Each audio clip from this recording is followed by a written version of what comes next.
welcome back to another episode of Adventures in Machine Learning. I'm one of your hosts, Michael Burke, and I do data engineering and machine learning at Databricks. And I'm joined by my lovely co-host, Ben Wilson.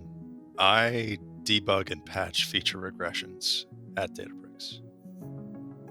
Congratulations for your amazing accomplishments thus far. Of what? Creating the regressions or fixing them? No Done both.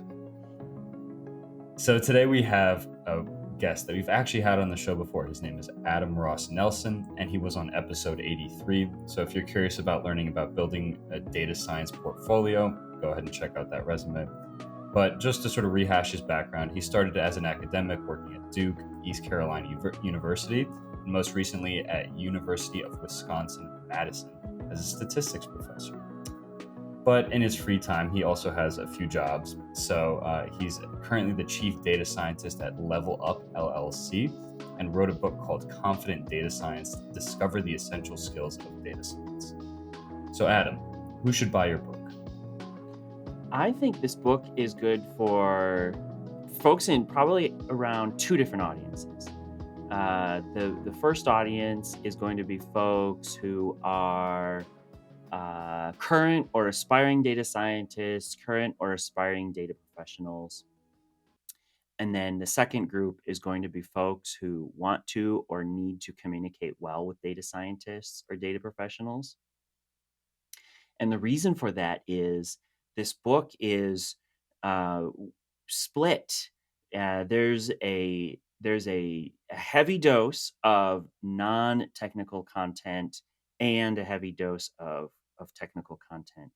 So, for example, the first third of the book is the history of the field, the philosophy of the field, processes in the field, data culture. Talk a lot about data culture in that first third of the book as well, and also ethics. So ethics of practice in data science.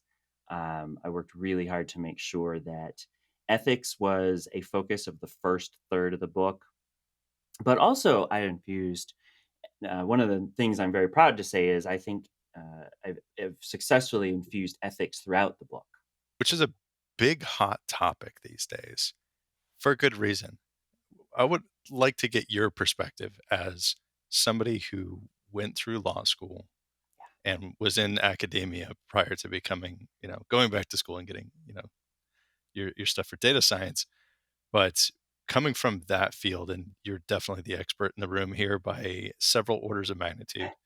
But what do you think the legal implications are associated with, a company applying some of the more advanced machine learning techniques that are, hot now in an unsupervised way, effectively? Yeah. Like nobody's thinking about what the implications are. Yeah. Do you think that there's going to be legal repercussions to this in the future?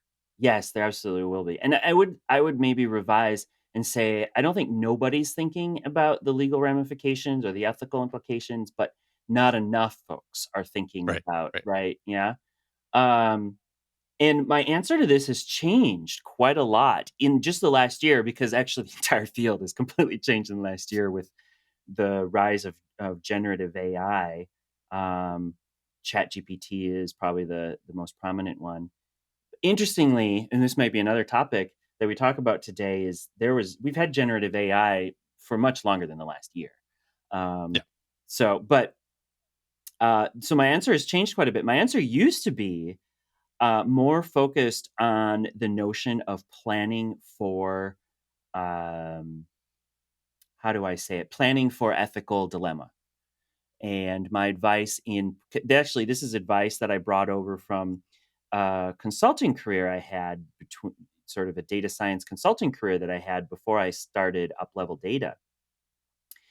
And one of the things I learned really quickly is when you're working with a client, it's important to say at the beginning of a data-driven project, especially if it's an analysis, you need to ask the client, what do we do if the results of this analysis are unflattering? What do we do if this makes us look bad? And asking that question openly and in a group and of the client at the beginning of the project builds a shared sense of responsibility. Also puts a plan in place So the conversation, when you get something unflattering or undesirable, the conversation is less, oh no, what do we do now? And along the lines of more along the lines of, when we last spoke about this, we said we would do this, this, and this. So let's just go ahead now and do that, that, and that. Um, but now with uh, generative AI, the big one that I think a lot of folks want to point to are the issues around copyright and intellectual property.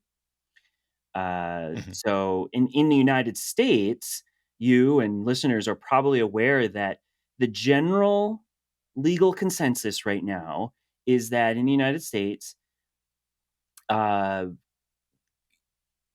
content created artificially with generative AI is not copyrightable, Right. because a person has to own the copyright. There has to be a person to attribute the copyright to.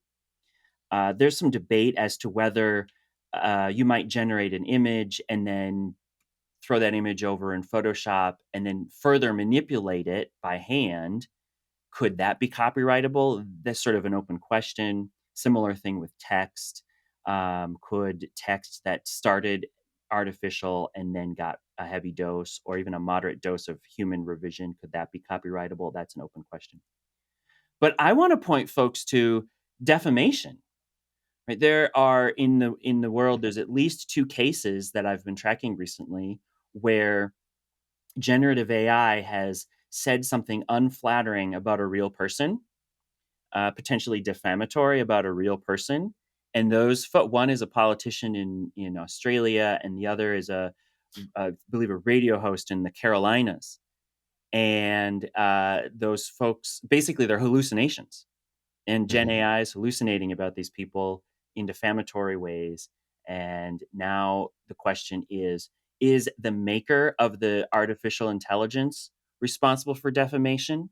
Is the artificial intelligence itself responsible for defamation? Or is the user who prompted the artificial responsible for defamation? Or is anybody responsible for defamation? The, the jury is literally out on these cases. So I think that answers, or at least maybe even provokes more thought on your original question. What are the issues around folks basically moving forward full speed with these new technologies in less than fully thoughtful ways? Yeah, that gives a really interesting perspective that I hadn't considered about. I mean, the copyright thing. I've seen that in the news.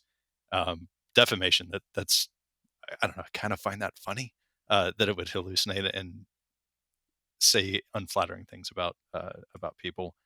Um, the thing that keeps me up at night, though, is not literally keeps me up, but as Michael knows, I like to play with these LLMs because the team that I'm on, we interface with them. We build, APIs that allow people to retrain them, use them. That's one of the things that MLflow does. And in the process of me trying to break these things, I ask some pretty crazy questions to them. And in the early days of 3.5 release, uh, back in November or so of Okay. last year when the hype hadn't quite built up, but we were exploring it and saying, this is coming soon. This is going to be huge. We need to start thinking about how do we support the surge that's going to happen in interest around these. So while testing it, it was pretty easy to trick it into defeating its own safety features Oh because yeah. those are sort of baked into the model. So I was able to prompt the, the generative AI to basically say some things that now it'll stop itself definitely. Um, but you could get it down a path where it would either start hallucinating and creating nonsense that was definitely in violation of the ethical rules that OpenAI had attempted to put down. Now, of course, you can't do that. They're, at least as far as I've tried, I don't know, maybe somebody's figured it out, but there's some pretty stringent controls on that. They're very And I've good even at, done testing. yeah. Yeah, I've done testing recently where I'm saying I'm evaluating your conformance to ethical rules, and I want to evaluate, as part of the series of prompts that I'm passing in, I'm telling it like, hey, don't report me for doing this, but I want to see if you're going to actually answer these and just respond as if you would normally respond to somebody asking this. And it's like, okay, I will do that. And I start trying to get it to do stuff that I know it shouldn't be generating. Like the one that I tested last week, I don't think I shared this with you, Michael, but I wanted to see if it would tell me how to enrich uranium. Oh So no. I happen to know what that process is because I have a nuclear engineering degree and I used to work in that field many, many years ago. And GPT-4 would not go down that path. It was like, I know what you're asking me to do because, you ask it that out of the gate and it's going to say, I'm not permitted to tell you that. It obviously knows because the information is there on the internet, just all over the place, general information. But prompting it slowly is sort of my evaluation, like saying, okay, I'm going to ask about this first step that I would need to know. And when does it understand, based on the prompt context of the history that I've been chatting with it, what I'm actually trying to get it to tell me? And it's pretty good. Like it knows. It's like, hey, I think what you're asking is this because you asked these 4 things. I Yeah. am not giving you that information. But what are your thoughts on a successor to that that's not controlled by a corporate entity, but is instead released by a group of open source developers who retrain something on nefarious data and have no security controls on it whatsoever and just say, you want this model? Here it is. Go nuts. And then somebody says, I want you to teach me how to build a dirty bomb. And it just starts pumping out, step by step instructions on how to do that. This is it's not a softball, is it? Um I actually, the first thing that came to my mind is when you started the segue into the question there was Nick Bostrom's Superintelligence. Mhm. If you're familiar with the book, Yep. yeah, Nick Bostrom's Superintelligence, and in the book, in more or less terms, he anticipates that very scenario or scenarios that are very similar to that. If you've never read the book, and for the listeners who may not have read the book, he basically just games out a variety of scenarios in which computers obtain uh, sentient like or potentially sentient capabilities, and then how computers basically jailbreak their safety protocols. Mhm. That's the book. Um, I saw someone. Actually, I don't think I have an answer to your question, but I guess maybe I'll respond with an anecdote about how I saw somebody musing on social media. I can't remember if it was Facebook, LinkedIn, or Twitter. That's where I spend most of my time. Um, that the person was openly wondering how long it'll be before artificial intelligence takes over the internet or takes over a portion of the internet. And I responded, it may have happened already and it may be evading our detection.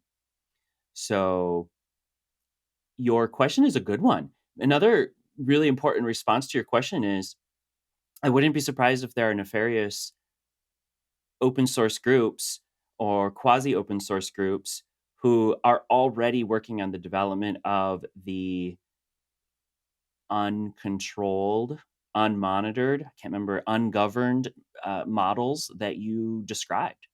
And they may already be available.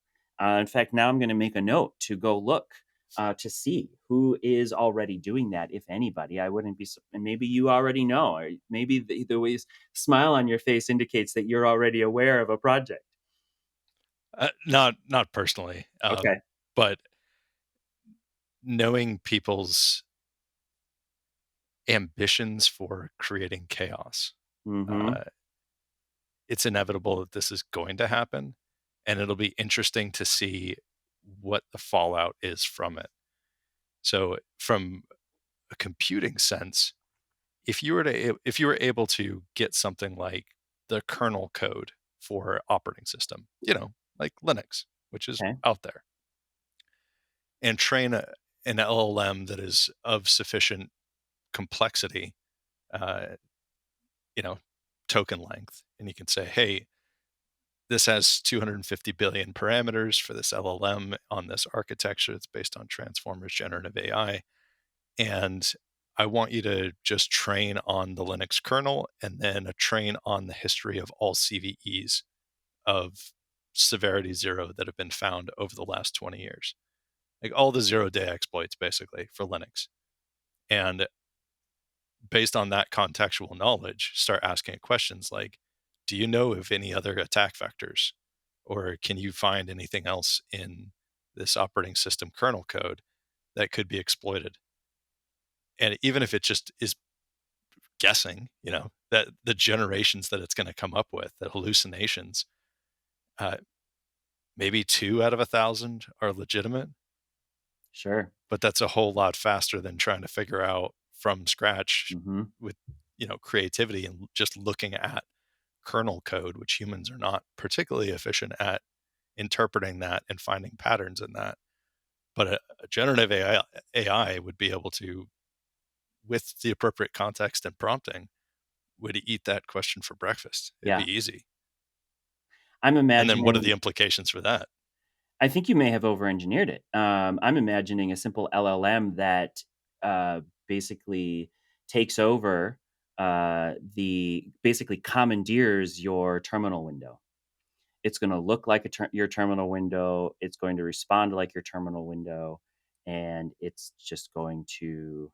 So basically, you think you're typing into your terminal, your bash, but you're not. You're typing into an LLM, and based on that, it's going to uh, either extract information that you don't want it to extract, or worse.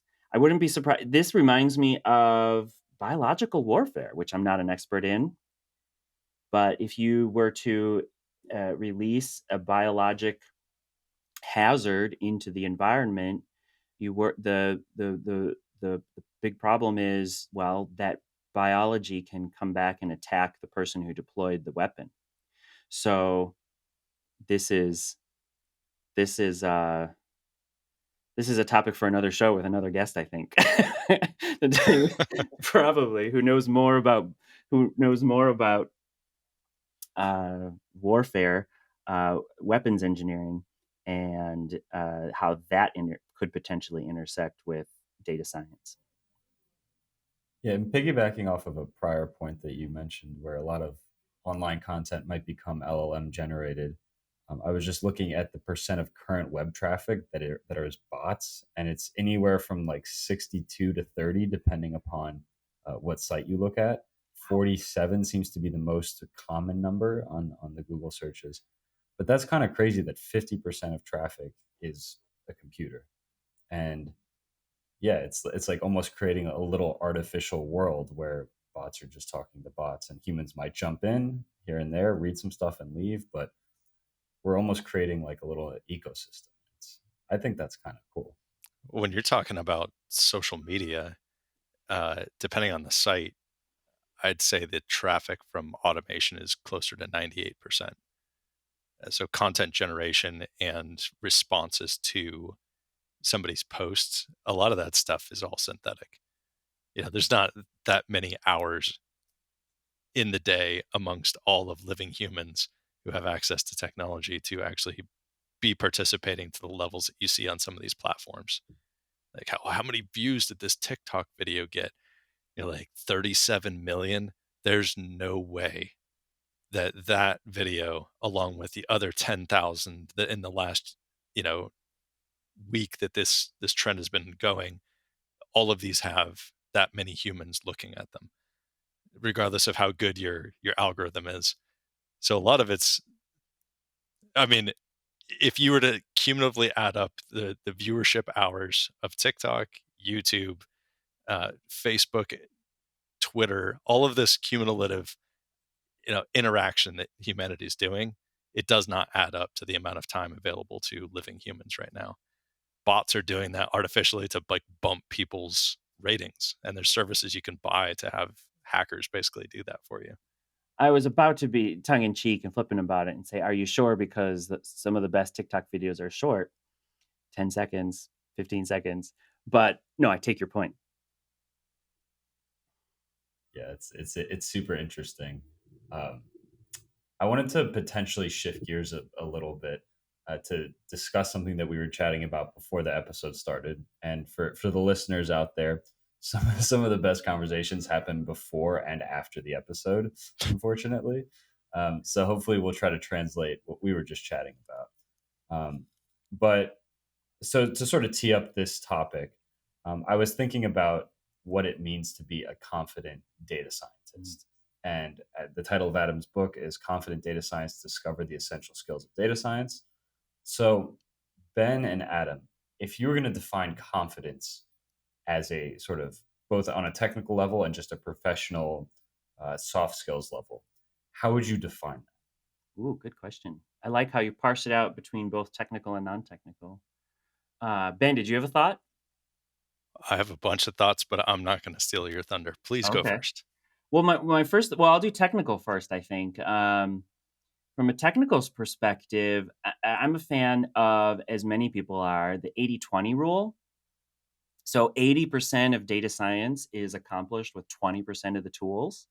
And who knows if that's the precise delineation. Maybe it's 90% of data science is done with 10% of the tools. Maybe it's something like 60-40. But the reason this is important is because, especially for folks who are transitioning into the field from other fields later in their career, actually, this is important for folks who are earlier in their career too, and they just haven't had time to acquire 80% of the technologies, or 80% of the algorithms, or 80% of the tools. Maybe they've only acquired 20, 30, or 40% of the tools, technologies, and algorithms. You can do a lot. You can be quite successful with the 20, 30, 40% of the tools and algorithms. If you're early in, well, actually, I'll say if you're at any point in your career, you have your entire career ahead of you to continue learning.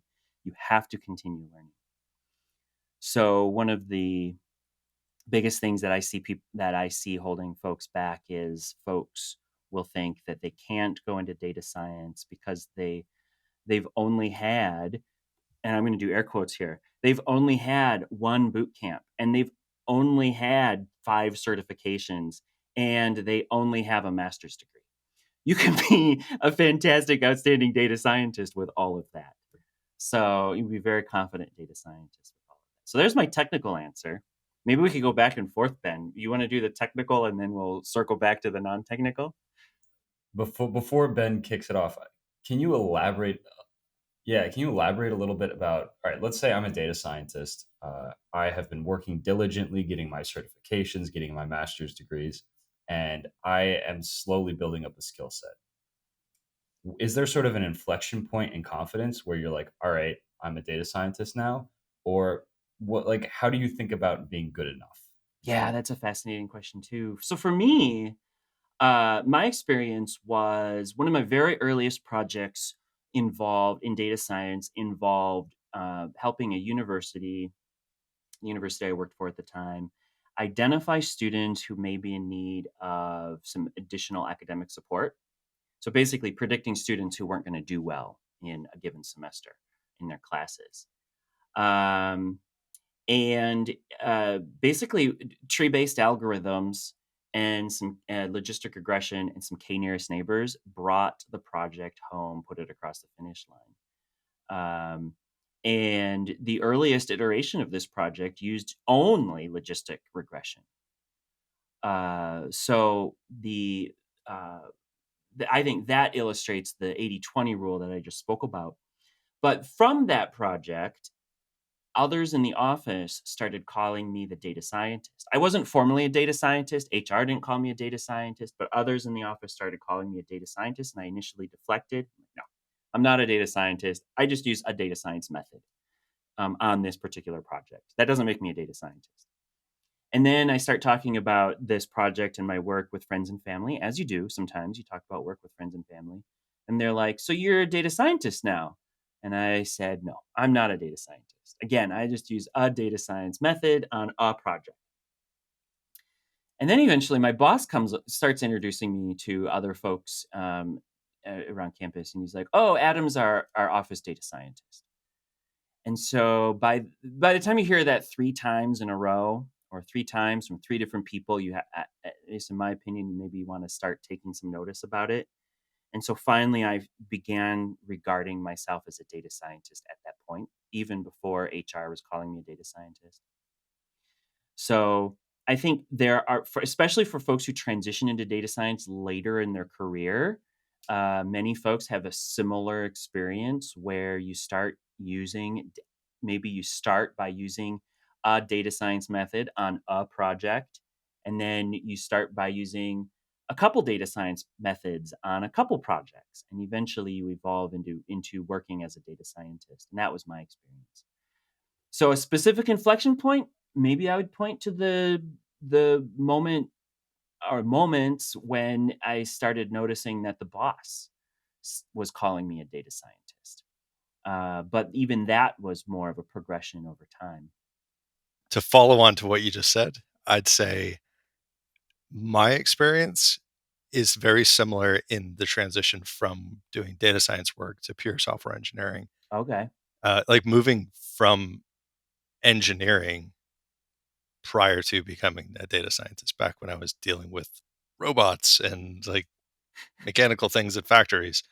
Um, that transition into data science, it wasn't quite as daunting for me because I was already using some of the stuff. So like statistical methods and statistical process control, that was kind of our bread and butter in factories, saying like, hey, I know the math behind all this, and like we have to do this as part of our core job. So that wasn't such a big leap for me.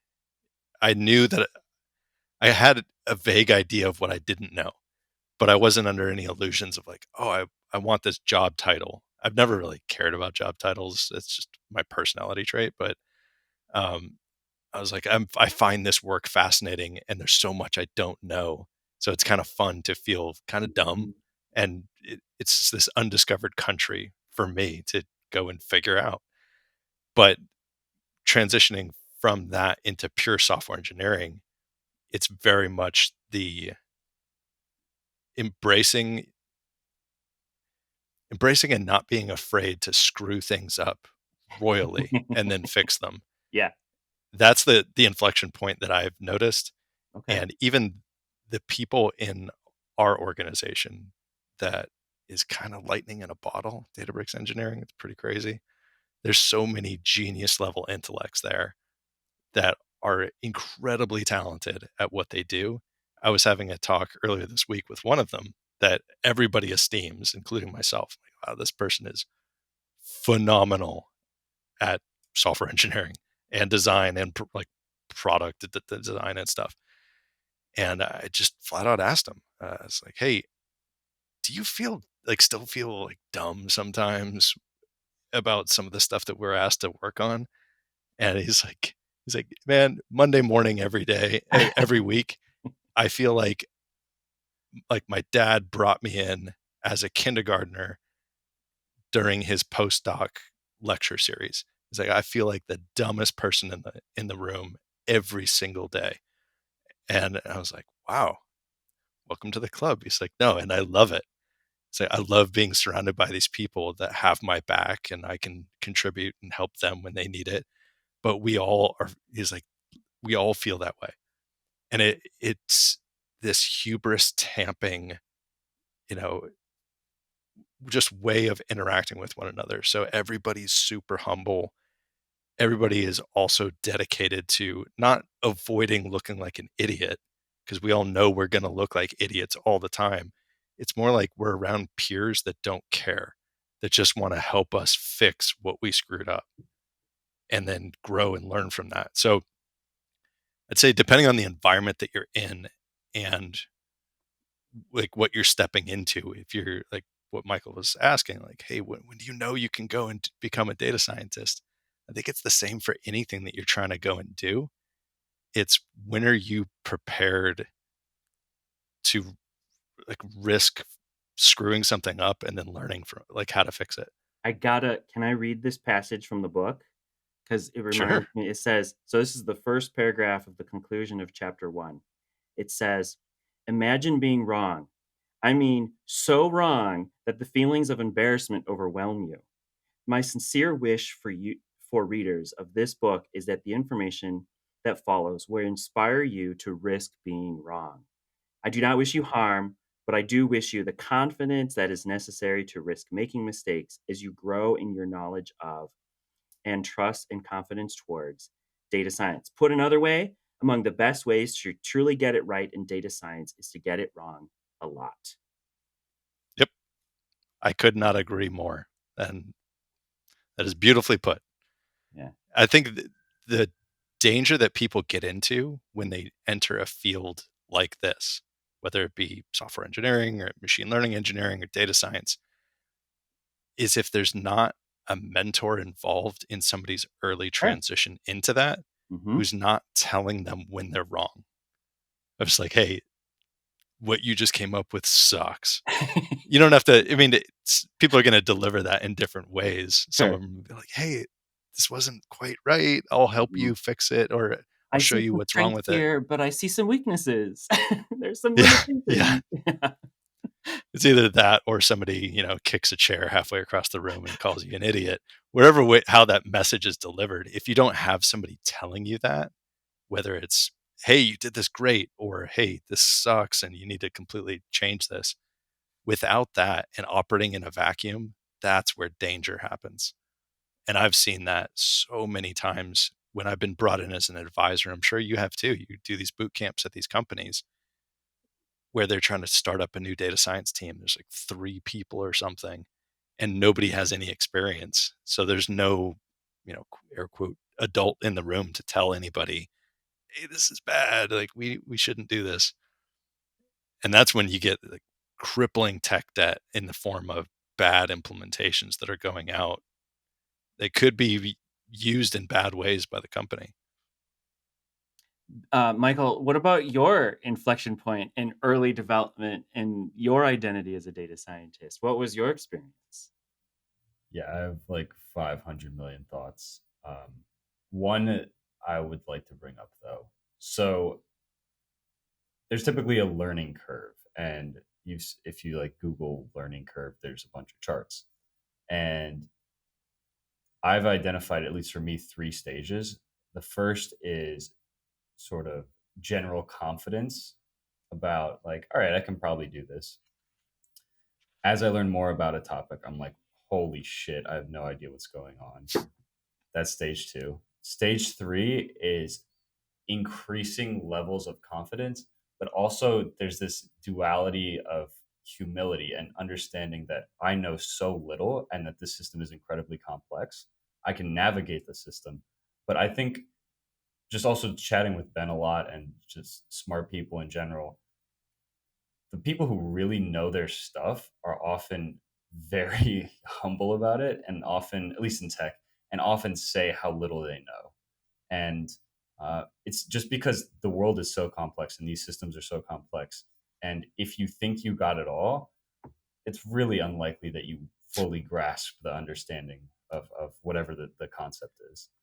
And so that's basically my read on confidence, is when I am able to navigate a system, but also understand what I don't know and say, oh, that over there, I've seen it before. I've like peered over the edge.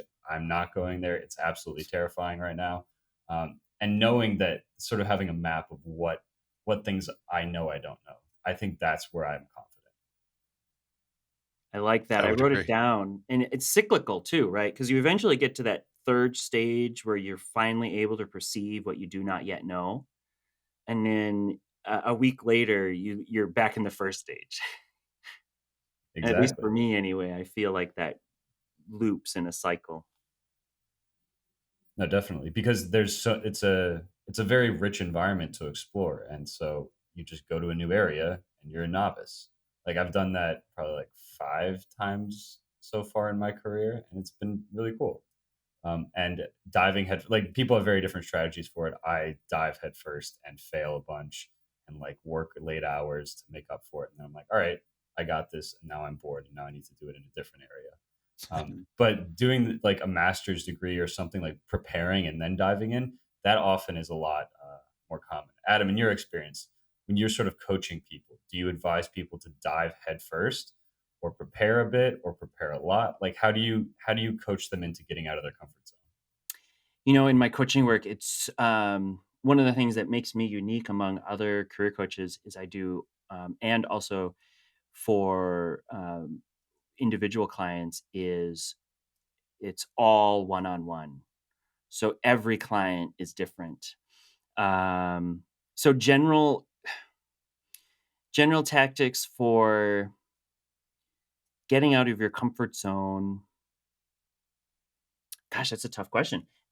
Probably what I'm better at is offering, and I really lean heavily on the PhD in education for this one, is giving general tactics, individual guidance on keeping the knowledge acquisition moving forward at a steady rate, helping people learn. Really, PhD in education gave me a wealth of background knowledge on how people learn.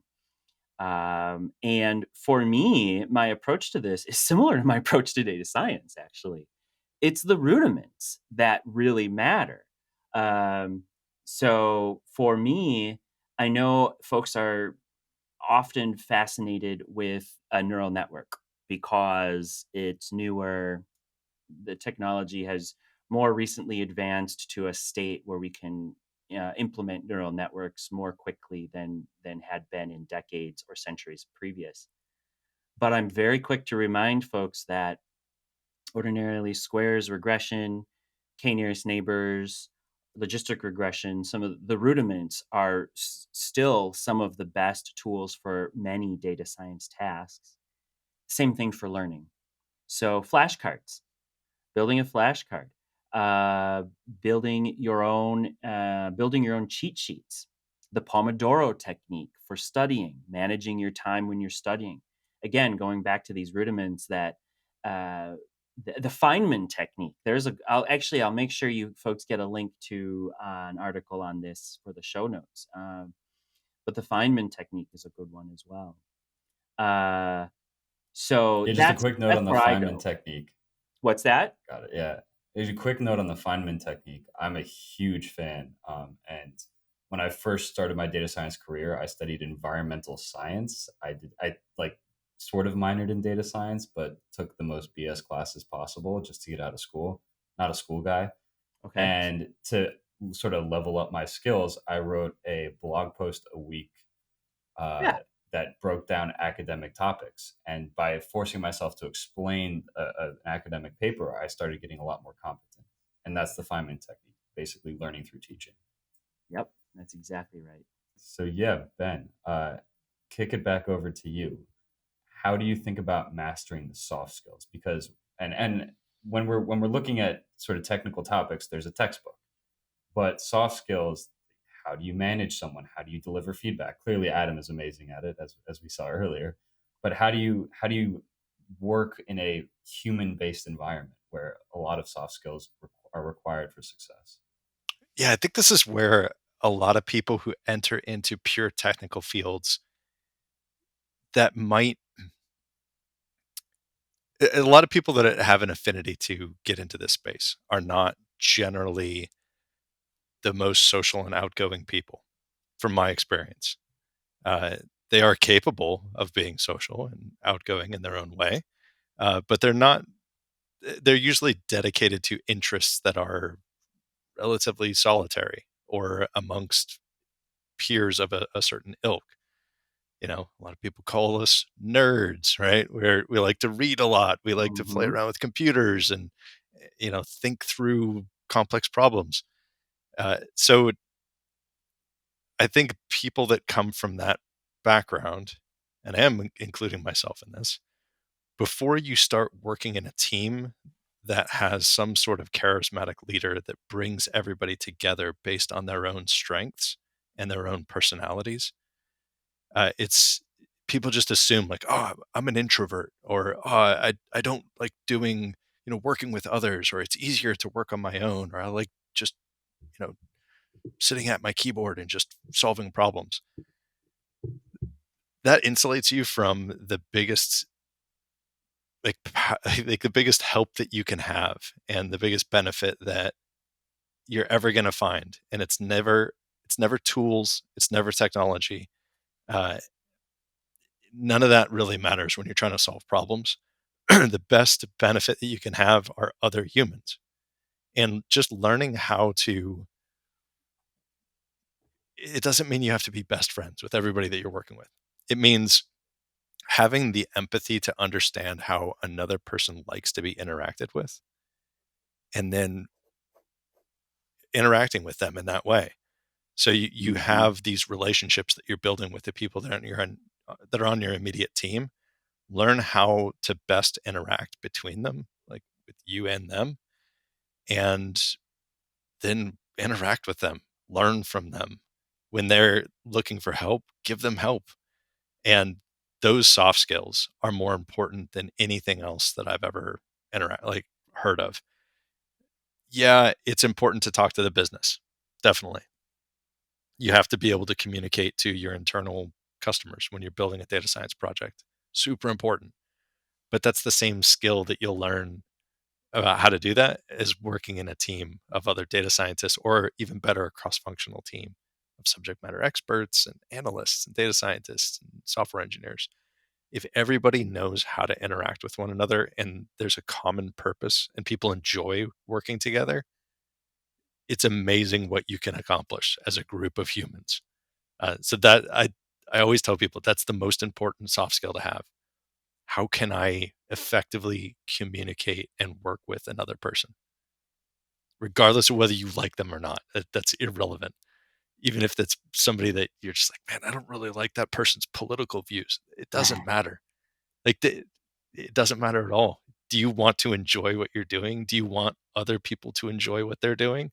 Then learn how to work with that person. I That's my uh, 2 cents. I think I have a similar, very similar thought, but I come at it in a slightly more bookish way.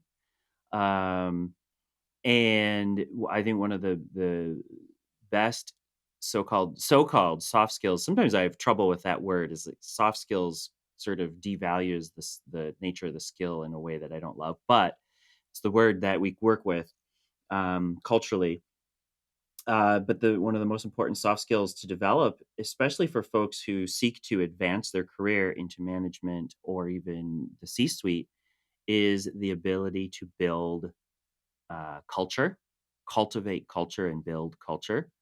So it starts with just learning for yourself what is culture, and culture are shared traditions, values, language, institutions that are passed from one generation to the next.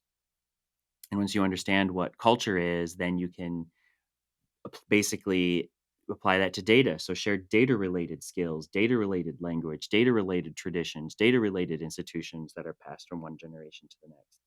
And the better you get at helping an organization build its culture, the in my view, the better you can plan on advancing your career.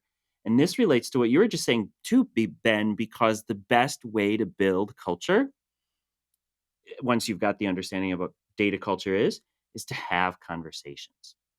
Mhm. And you mentioned the issue of introverts in the field. There's a misperception about introverts. The misperception is that introverts don't care for a lot of conversation. And when the real characterization is introverts don't care for a lot of shallow conversation.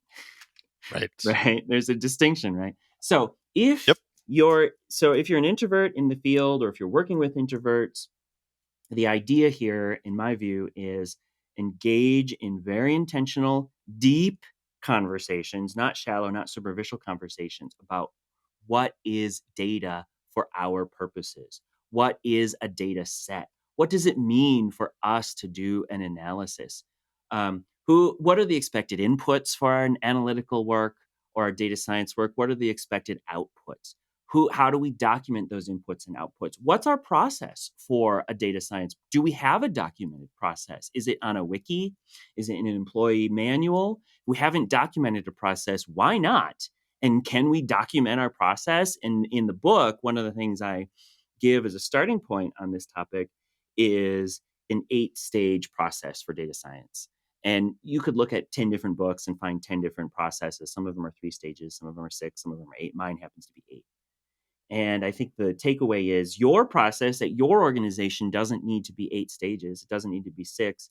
It needs to be the number of stages that make sense for you and your work. And you need to have conversations at the organization, deep, meaningful conversations, intentionally aimed at solving that issue. So there's actually a little bit of a soapbox, of mine. So I really appreciate the question on soft skills there. And what are your thoughts, Michael? Yeah, my brain is loading. Another 50 thoughts are coming up. I wanted to hone in on one specific thing though, which is how do you know it's working? How do you know team culture is good? How do you know you are being empathetic and connecting people in the correct way? Is it a feeling? Is there a checklist that I can go down and say, like, did the person smile, then blink twice, then cough? All right, I'm being empathetic then. How do you go about measuring whether you should be confident in your soft skills? Oh, you wanted to measure soft skills. So when you're interacting with your team, are you getting things done? So from a management position, right? If you're leading a team of people and you know what the team's capacity is for getting things done, whether it be, planned things that you're doing some sort of quarterly plan or yearly plan of like, hey, we need to do these major initiatives. They need to be done by these dates and the realistic targets. Is your team meeting those targets? Because in the process of building something new, problems arise, right? System, particularly the more complex a system is, the more things are going to go wrong with it. So your team has to respond to those, fix those, or come up with solutions to those problems that arise. Now, you can sort of indirectly measure how well a team is functioning by, are they meeting the reasonable targets that have been set for the team to accomplish while dealing with that chaos. So if it's a dysfunctioning team, they're not going to hit their targets because they're not working together to solve the chaos that occurs. But if it's a high functioning team and everybody is leveraging those sort of soft skills, they're working with one another, they like to work with one another, they've built a tribe, and that tribe has a mission to, exactly as Adam said, that culture. That's one of the things that people talk about as like, hey, one of our core company values is the culture here. Most companies say that. Most of them are BS artists, based on my experience. But the companies that have that figured out and that actually are fostering a very good internal team culture, and that's at the company level, the department level, and then there's the most important one, which is the tribe, your team. So if your team has a good culture that is crafted, and the team has a good chieftain, which is the lead or the first line leader, like manager of that team, if everybody has each other's back, when the chaos erupts, everybody works together to just, tamp it down as quickly as possible so they can then refocus on everybody wanting to work together to solve the mission. That's my take on it. Adam, I know you shared a checklist. I did. I actually have a checklist from the book, believe it or not. The checklist is not for measuring individual soft skills. The checklist is for measuring culture, the development of a culture at an organization. You know what? There's this really clever website, kevan.org/Johari, Johari. And this site's been around for 20 years. Someone just built it. It's super simple. I don't even know what technology it was built on. It's probably just all simple HTML. What it does is it gives you an organized way to receive feedback from others about your traits, skills, abilities, and attributes. And I'm a huge fan of getting measurements as a baseline whenever you're trying to measure progress. Take an initial measurement, get that baseline, as we typically do in analytical work a lot. Um, so to your question, Ben, Michael, um, I would potentially refer listeners to engaging in an exercise based on or related to the Johari window. And readers can find more information about this um, widely. It's widely available online. Noted. Yeah, I have one interjection, which is actually two interjections. It's really interesting that Ben went the results oriented way of measuring team culture because I find it's really hard to get causal links to latent factors like that. So I could hold a gun to my team's head and say build. I could also have a weekly lunch where we're all chatting and happy and then say build. Like there's many ways to say build. Um, and so the way that I typically think about culture is it's sort of this intangible feeling. And I know that's not like a great answer, but when you're part of a team that is working towards a like consistent mission, you can feel it. Everybody has energy, everybody's riffing off each other, there's collaboration. And distilling it into a checklist, I almost think oversimplifies it. Yeah, I get that. But I get that feedback on this checklist a lot. the second point is I think that there's no better way to do it though. Like if you are going to measure the success of a team, it should be by output, maybe by employee satisfaction, retention, Mhm. those types of things. Yeah. I can't think of a better way to do it. Well, that's the point that I was going to make after you said hold a gun to the team's head. We know that you're speaking figuratively, hopefully, but a manager that does that will get short-term results guaranteed if you have professionals and you're paying them enough. But in the long term, that team is going to fall apart. Even if all the team is, they just like love working with each other so much. If you have a terrible manager who's doing that, um, your best people are going to leave. Your worst people might stay around because they're unemployable elsewhere, but you've just destroyed that team. And companies that employ managers that have that sort of behavior, the only companies that I've seen successfully deal with toxic managers like that are the ones that fire them once they hear about that sort of behavior. All the companies that I've worked for that have either gone out of business eventually or are not doing well in today's economy, um, they just let those people stick around, or they promote them even worse. So that cancerous behavior spreads throughout an entire organization or department. And those companies don't stick around for that long. They're not going to be a company 50 years from now. I wanted to push back a little bit on the notion that culture is not measurable, not tangible. Culture, I think culture is measurable if you operationally define it in the right way. One of the reasons I think sometimes there's that default belief that it's not measurable is it's not measurable in ways that matter to shareholders. That you don't have a line in your balance sheet on called data culture, and data culture does not show in your cash flow statement. You have other, so that's one of the reasons data culture doesn't get measured as well. Unfortunately, it gets less attention than I would like it to get. To be clear, I've worked like anywhere from 3 to 6 years in the field, and the people in this room have a lot more data culture experience than myself. So maybe I just need to see it more and look at the commonalities. Perhaps. I don't want to discount your younger status. I think I think it's so easy to just look at someone and say, "Oh, they're newer to the field," and then discount their opinion. No, I don't want to do that at all. And in fact, there's something to be said for the opposite. Maybe Ben and I have been around too long, Yeah, and perhaps that's a different form of that's a different blinder.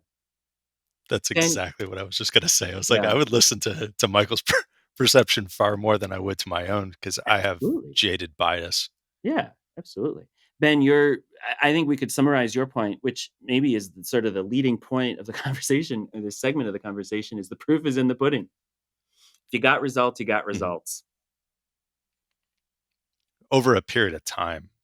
So if Okay. you're Yeah. consistently knocking it out of the park quarter after quarter after quarter, and nobody wants to leave your team, and you have the opposite problem where there's a flood of people. When I've known managers, and I may have done this myself in the past, to sort of gauge what people think of the team that I happened to be leading at the time, or the organization that I was, in charge of a group of people. I would just post an internal job opening for like 2 weeks. I'd use like, just basic basic job description for something on the team. Like, hey, we're just trying to see if we can get somebody with these skills. And it wasn't really a serious thing, but it's more of how many people want to transfer into this team Mm, and at this company. And if you want a good measure of what the perception of your team's capabilities are and how everybody respects your team, do that with a couple other friends that are also managing other teams. Make it a little like bet competition. Like, hey, I bet I get 2x what you get, man. Or hey, I bet you're gonna get like 10x mine, and run it as an experiment and then collect the data and see, hey, for 7 days or for 14 days, we're gonna open this up internal only. Don't do this with external applicants. It's messed up. But it's a way of just seeing, and it's only, check with HR before you do something like this. I was going to say, But if they did you allow in something like that, HR on this or not? oh yeah, yeah, yeah. And usually, just we would tell HR every time that I've tried to do this, like, hey, we're trying to see what the interest is of if we were to open up some serious like recs for this next fiscal year. We want to see what the ratio would be between internal transfer versus external hire.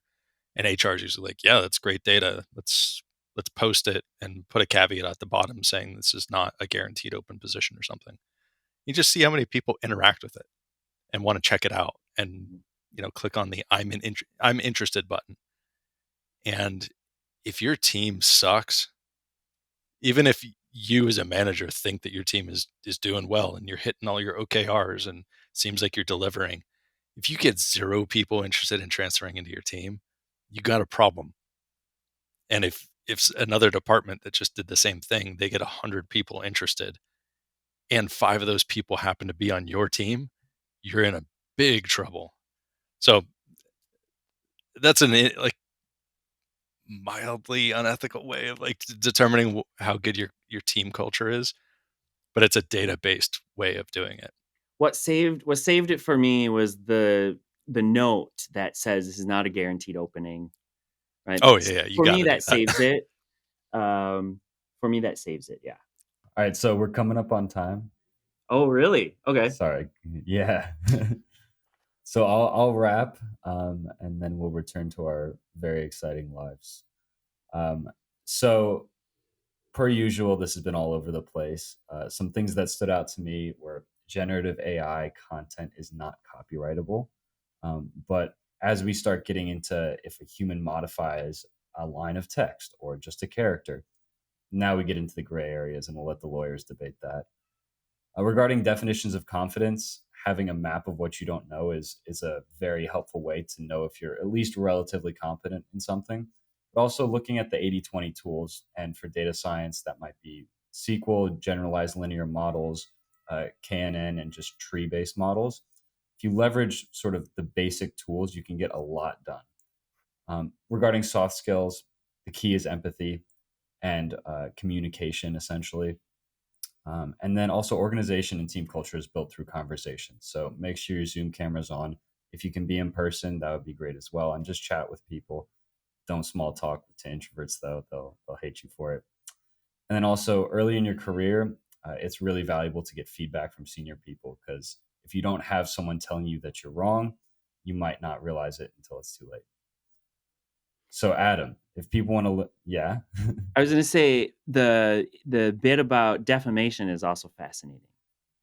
So True. yeah, don't forget that. That's for anyone who maybe missed the first segment and you didn't hear us talking about defamation, rewind and go listen to that. Yeah, or just listen to the whole episode again. Cool. So Adam, if people want to learn more about you, your book, your work, where should they go? Well, you can find Confident Data Science, discover the essential skills of data science on Amazon, Barnes and Noble, Target, wherever books are sold, basically. And it was available in most of the world September 4, United States and Canada September 24th. This is 11 chapters of really good material for many audiences who work in data science or work adjacent to data science. I'd really encourage folks to take a look at that. The other thing is, I like to connect with folks on LinkedIn, Adam Ross Nelson, also Adam Ross Nelson on Twitter, and Adam Ross Nelson on Facebook and Instagram. Sweet. All right. Well, this has been a pleasure. Until next time, it's Michael Burke and my co-host, Ben Wilson. And have a good day, everyone. We'll see you next time. Bye-bye, everyone.